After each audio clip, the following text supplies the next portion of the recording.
Hello everyone, welcome to Topper IAS. As part of our daily series, we will continue with our daily discussion of current affairs which have been sourced from Hindu as well as taken from PRB. So first one is with respect to Nipah virus. See, Nipah virus infection has reappeared in Kerala, Kozhikode. Okay. So to provide assistance, a team from National Center for Disease Control has been sent to Kerala.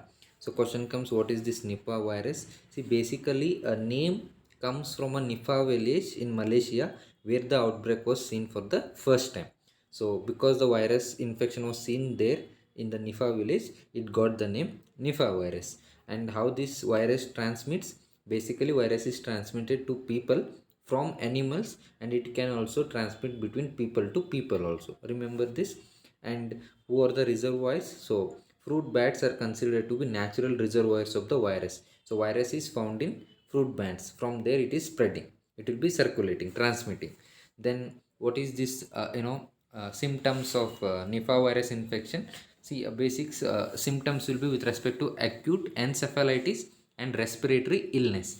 See, acute encephalitis is nothing but an inflation of brain, and other stuff is respiratory problems. What World Health Organization says with respect to Nipah virus infection is that the fatality rate is between 40% to 75% of the infected patients.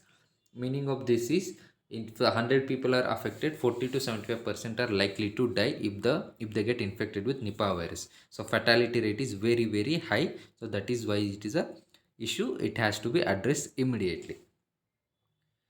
Then next one is with respect to logistic agreement. So what the article says is, India in coming months will be signing a reciprocal exchange of logistic agreement with Russia, and it will also be signing another logistic agreement with UK also, which is in final stage. See, as of now, India has logistic agreement with Quad countries called India, US, Japan, Australia, and not only with Quad countries, France, Singapore, South Korea.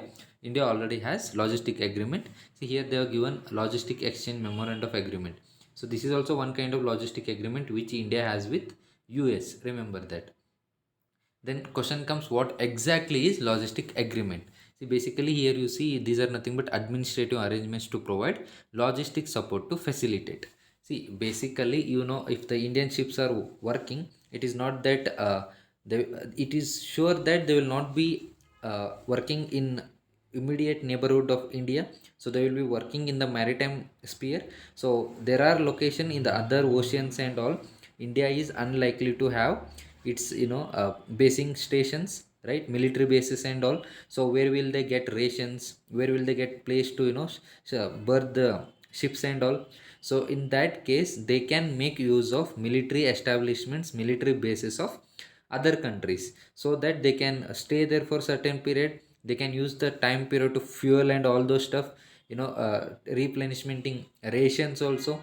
So all this stuff can be done with the help of logistic agreement. Okay, so remember the importance of logistic agreements, basically to support, facilitate all these kind of things, replenishing fuels, rations, and all this stuff.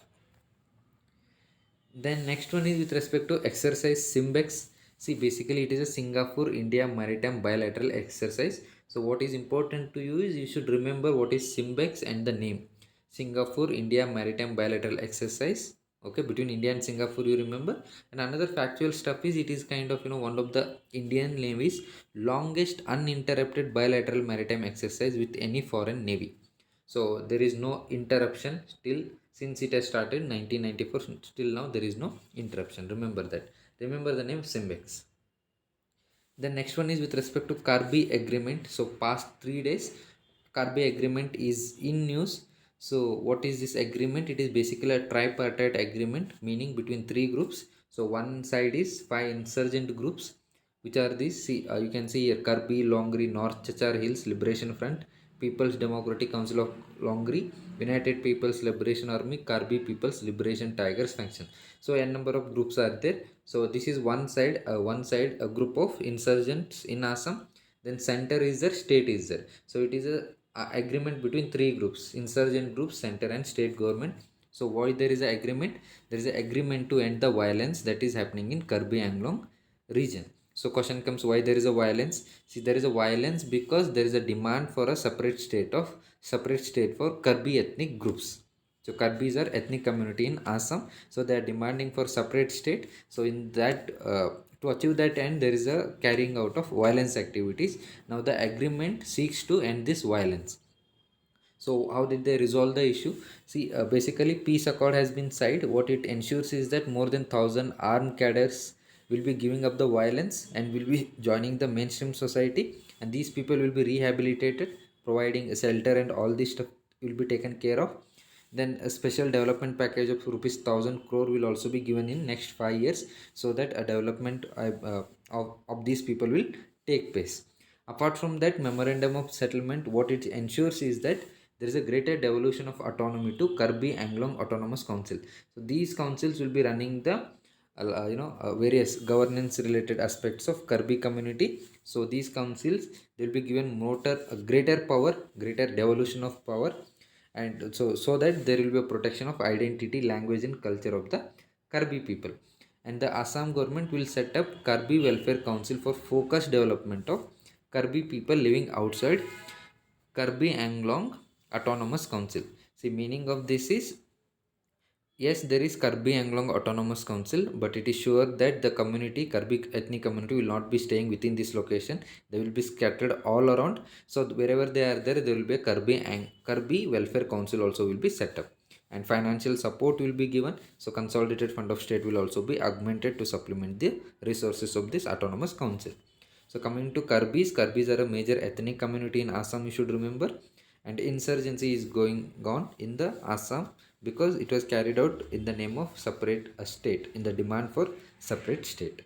Remember this. So that's it for today. You can also download the PDF of this document in the link that is shared below, and do download Topper IAS Institute app so that you get access to n number of these videos which will be helpful in your UPSC preparation. So that's it. Thank you.